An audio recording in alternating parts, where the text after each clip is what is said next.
देख रहे हैं न्यूज़ वन इंडिया और मैं हूं आपके साथ सप्ताह शर्मा। बुलेटिन की शुरुआत बड़ी खबर से करते हैं। ग्रेटर नोएडा से बड़ी खबर मिल रही है, जहां आपको बता दें कि गैंगस्टर और माफिया को लेकर यूपी सरकार सख्त होती नजर आ रही है। वहीं आपको बता दें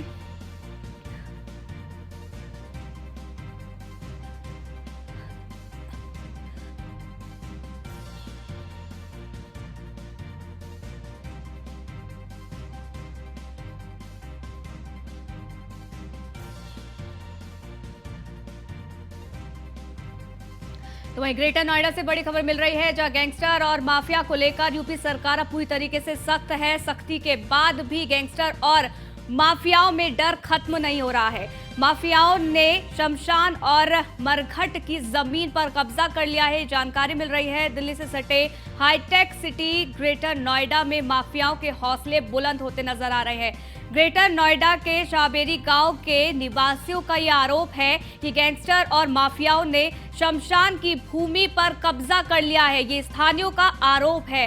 इसके साथ ही आपको बता दें कि कब्जे वाले जमीन से माफियाओं के पास लाखों रुपए का किराया आता है। शाहबेरी में डर का माहौल।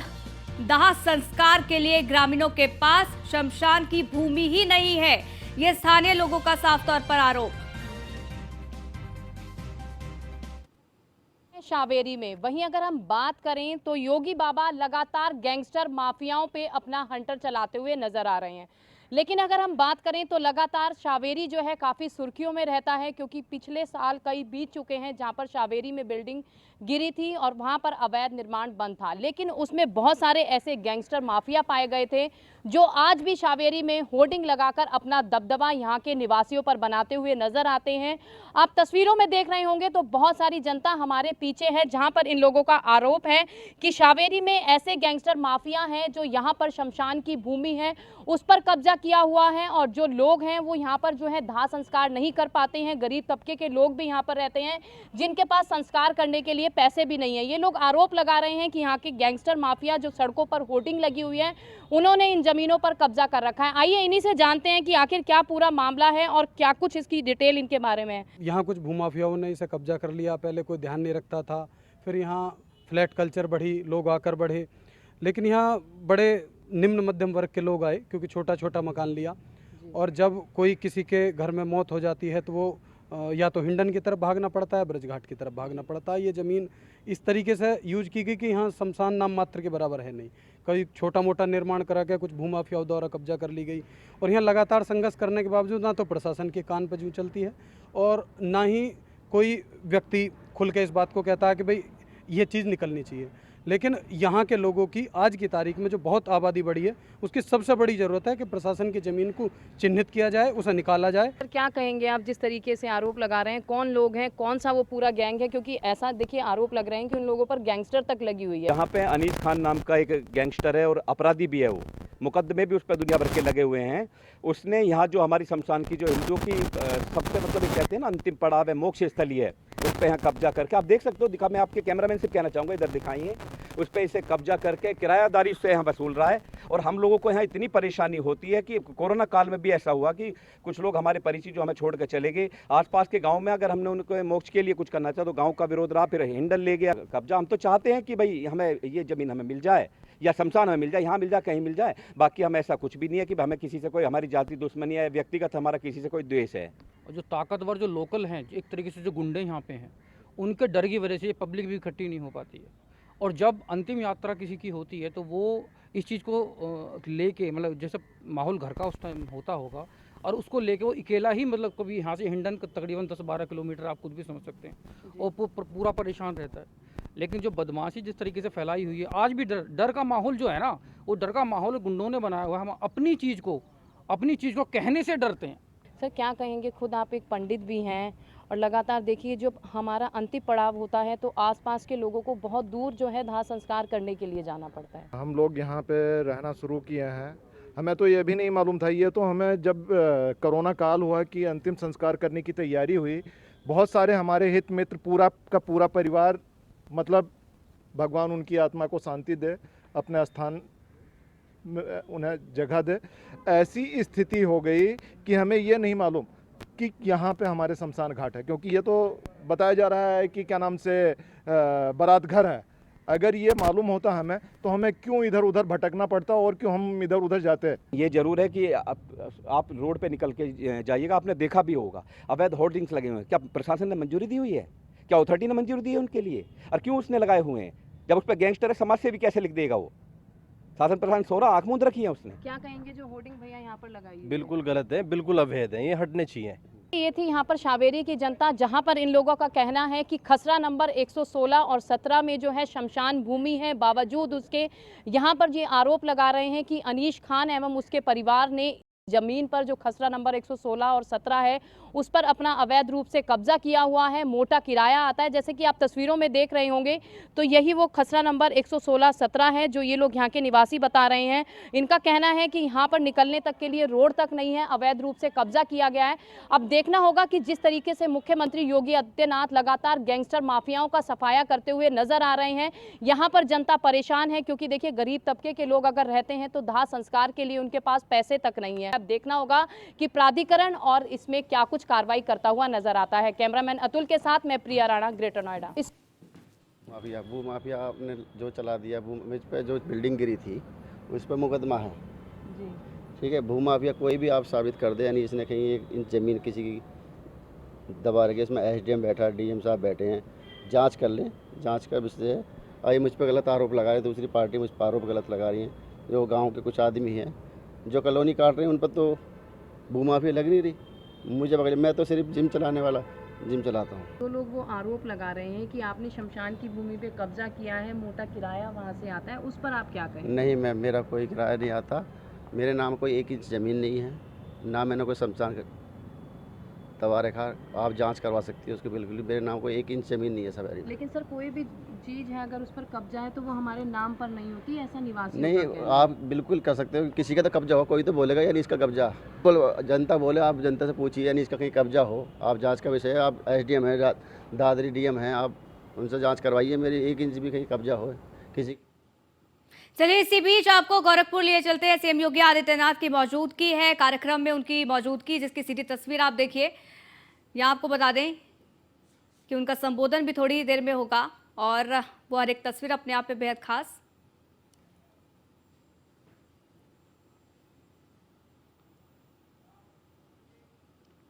वहीं आगे बढ़ते हैं, यूपी एटीएस को मिली बड़ी कामयाबी। लखनऊ से खबर आपको बता दें, जहां पर यूपी में धर्मांतरण के सिंडिकेट चलाने वालों का पर्दाफाश किया गया है। सिंडिकेट चलाने वाले 3 आरोपी अरेस्ट हो गए हैं। यूपी एटीएस ने 3 आरोपियों को इस दौरान गिरफ्तार कर लिया है। मोहम्मद सादिक, अजहर मलिक और नाजिम हसन की गिरफ्तारी हुई है। पैसों के लालच में हिंदुओं को मुस्लिम धर्म में परिवर्तन कराने का इन पर आरोप है।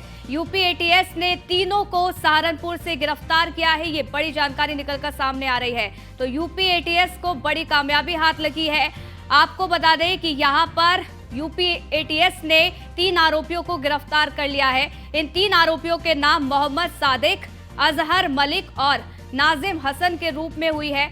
आपको बता दें कि पैसों के लालच में हिंदुओं को मुस्लिम धर्म में परिवर्तन कराने का इन पर आरोप है और इस आरोप को देखते हुए ये बड़ी कामयाबी यूपी एटीएस को हाथ में लगी है। हालांकि आपको बता दें कि तीनों को गिरफ्तार कर लिया गया है। सहारनपुर से इनकी गिरफ्तारी हुई है और ये तस्वीर भी देखिए, अब आपको दिखा रहे हैं ये 3 तस्वीर, जहां पर आपको बता दें कि इन पर धर्मांतरण का आरोप है।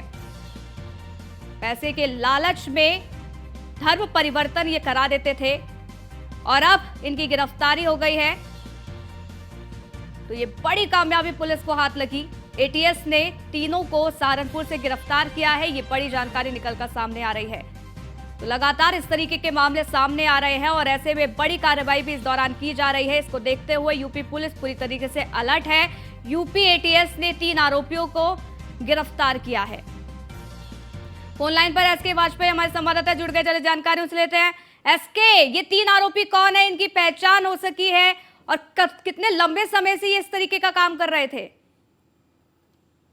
यूपी एटीएस ने सहारनपुर से 3 आरोपियों को गिरफ्तार किया है, क्योंकि उत्तर प्रदेश सरकार ने विरुद्ध धर्म परिवर्तन को लेकर कानून बनाया है और उस कानून के तहत कोई भी ऐसा व्यक्ति जो किसी भी व्यक्ति को धर्म परिवर्तन करने के लिए प्रेरित करता है या पैसों का लालच देकर या डरा धमका कर अगर धर्म परिवर्तन कराता है, तो ऐसे व्यक्तियों के खिलाफ इस कानून के तहत लगातार कार्रवाई हो रही है। उत्तर प्रदेश सरकार की तरफ से लगातार इसको लेकर निर्देश पूरे प्रदेश भर में जारी किए गए हैं। तो ये 3 लोग वो हैं जो कि एक युवक है, जो सहारनपुर का युवक है, उसको एक लड़की के साथ मिलकर उसको प्रेम जाल में फंसाते हैं। फंसाने के बाद उसको पैसों का लालच देकर और साथ ही साथ शादी कराने का लालच देकर उसका धर्म परिवर्तन कराया और धर्म परिवर्तन कराने के बाद उसको एक धर्म विशेष में शामिल करा दिया गया, जिसके बाद उनके परिजनों की तरफ से पूरे मामले की शिकायत की गई थी, जिस पर उत्तर प्रदेश एटीएस की तरफ से इन 3 लोगों को गिरफ्तार किया गया है, जो तीनों इस पूरे विधि विरुद्ध धर्म परिवर्तन में शामिल थे। अब उनके खिलाफ उत्तर प्रदेश सरकार की तरफ से लगातार कहीं न कहीं एक्शन लिया जाएगा। इसके लेकिन ये अलग अलग तरीके से इस तरीके से धर्म परिवर्तन कराने के मामले सामने आ रहे हैं। कितनी हिंदू लड़कियां हैं जिनका धर्म परिवर्तन कराया गया क्योंकि यहाँ पर पैसों का लालच भी दिया गया है? क्या कहते थे ये तीनों उन लड़कियों को, मतलब क्या जानकारी आपके पास? बिल्कुल निश्चित तौर पर ये ऑनलाइन गेमिंग है, जिसमें ये सहारनपुर के रहने वाले युवक भी शामिल थे और ऑनलाइन गेमिंग जो कि बेंगलोर में बैठी एक लड़की के माध्यम से कराई जा रही थी, वो यहाँ सहारनपुर के युवकों को ऑनलाइन कैरम के जरिए उनसे बातचीत करती थी। बातचीत करने के बाद उनको शादी के नाम पर धर्म परिवर्तन का झांसा देती थी और ये लोग उसके घर परिवार से मिलकर लगातार उनको प्रेरित करते थे कि वो अपना धर्म बदलकर धर्म विशेष को ग्रहण कर लें। हालांकि इस पूरे मामले को लेकर जब परिजनों की तरफ से शिकायत की गई तो पूरे मामले की जांच हुई और जांच होने के बाद जब ये सारी चीजें निकलकर सामने आई तो उसमें पता चला। इसके एक और सवाल है कि ये 3 ही लोग हैं या इनके साथ और भी लोग शामिल हैं जिनकी तलाश में पुलिस लगी हुई है? बिल्कुल, ये 3 लोग सहारनपुर से गिरफ्तार हैं, लेकिन इनके नेक्सस में बाकी वो लोग भी शामिल हैं जो ऑनलाइन सिस्टम के जरिए कहीं न कहीं इस पूरे नेक्सस को चला रहे थे। हालांकि अभी 3 लोगों की गिरफ्तारी हुई है और बाकी लोगों की गिरफ्तारी के लिए भी यूपी एटीएस की टीमें लगातार लगी हुई हैं। चलिए, कब तक गिरफ्तारी होती है देखना होगा। इसके बहुत बहुत शुक्रिया तमाम जानकारी हम तक साझा करने के लिए। इसी बीच रुकते एक छोटे से ब्रेक के लिए, जल्द हाजिर होते हैं।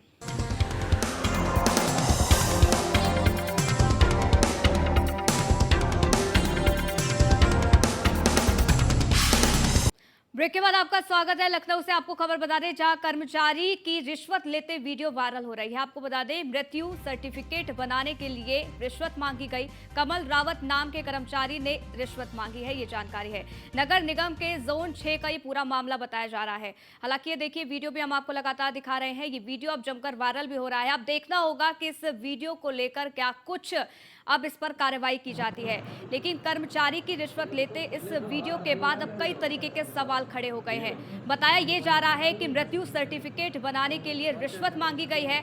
कमल रावत नाम का ये कर्मचारी है जो कि रिश्वत मांगता हुआ नजर आ रहा है। नगर निगम के जोन 6 का ये पूरा मामला, लेकिन ऐसे में कई बड़े सवाल अब खड़े हो जाते हैं। देखिए किस तरीके से यहाँ पहले रिश्वत मांगी गई, उसके बाद रिश्वत ली गई।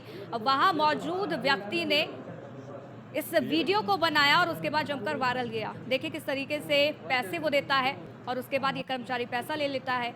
रिश्वत यहाँ पर इस कर्मचारी के द्वारा मांगी गई।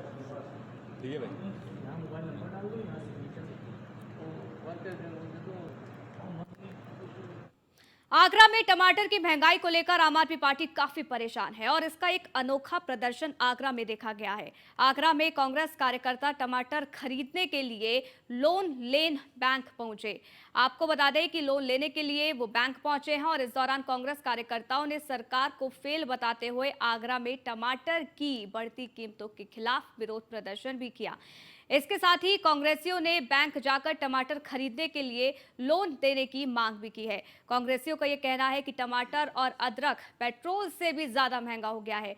समाजवादी पार्टी के कार्यकर्ताओं ने अखिलेश यादव के बर्थडे पर गरीब लोगों को टमाटर के पैकेट भी बांटे और एक तीर से 2 निशाने साधते हुए सपा नेताओं ने इस बात का भी वादा किया कि प्रदेश में सपा सरकार के आने पर रोजमर्रा की वस्तुओं की कीमत का ध्यान रखा जाएगा। वहीं सपा नेताओं ने एक निःशुल्क स्टॉल लगाई जहां आधा किलो टमाटर के पैकेट फ्री बांटे गए।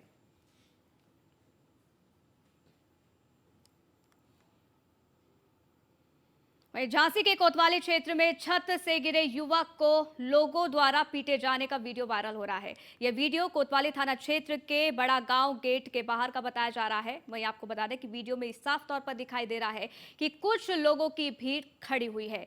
इस दौरान एक युवक छत से नीचे गिरता है। वो वीडियो भी आपको दिखाएंगे जिसे नीचे खड़ी भीड़ द्वारा पीटा जाता है। हालांकि आपको बता दें कि वीडियो में कुछ महिलाएं भी नजर आ रही हैं। फिलहाल वीडियो वायरल होने के बाद पुलिस पूरे मामले की जांच में जुट गई है।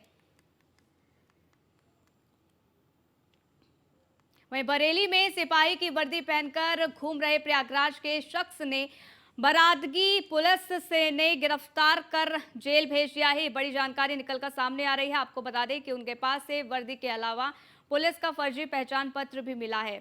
पता लगा है कि पत्नी भी पति के सिपाही ना होने से अनजान थी। वह रोज रात में ड्यूटी की बात कहकर निकलता था और कुछ कमाई करके लौट आता था। शुक्रवार रात एक युवक सिपाही की वर्दी पहनकर त्रिमूर्ति तिराहे के आसपास घूम रहा था। वह खुद को सिपाही बताकर लोगों को हड़का भी रहा था। मॉडल टाउन चौकी प्रभारी राजेंद्र सिंह ने उनसे पूछताछ की तो वो घबरा गया और इधर उधर की बातें करने लगा।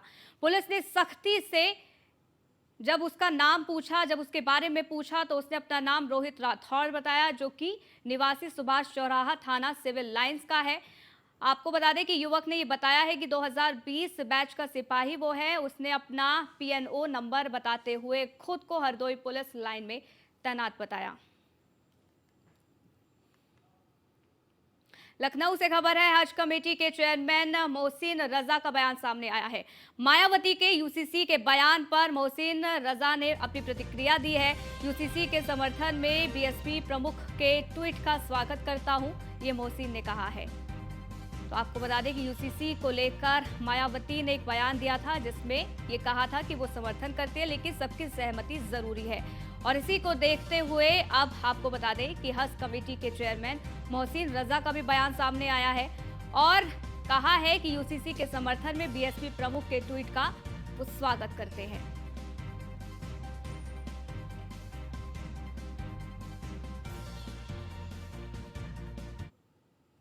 मायावती जी ने UCC को लेकर समर्थन में ट्वीट किया है कि बहुजन समाज पार्टी UCC के विरोध में नहीं है। हम आपके इस ट्वीट का स्वागत करते हैं और जो बात उन्होंने कही है कि सबका ध्यान रखा जाना चाहिए, तो हम उनको बताना चाहते हैं देश के यशस्वी प्रधानमंत्री आदरणीय मोदी जी के नेतृत्व में सबका ध्यान रखते हुए सबका साथ सबका विकास की नीति पर गांव गरीब किसान को संपन्न किया गया है, नौजवान को आगे बढ़ाया गया है, महिलाओं का सम्मान किया गया है। और ये जो UCC लाया जा रहा है ये भी लाखों लाख लोगों से राय करने के बाद लाया जा रहा है, क्योंकि ये देश की मांग है। और जो भी कानून देश में आए हैं आदरणीय मोदी जी के नेतृत्व की सरकार में, वो देश हित के हैं, जनहित के हैं। तो फिलहाल के लिए बस इतना ही। रुकेंगे एक छोटे से ब्रेक के लिए। देखते रहिए न्यूज़ 1 इंडिया।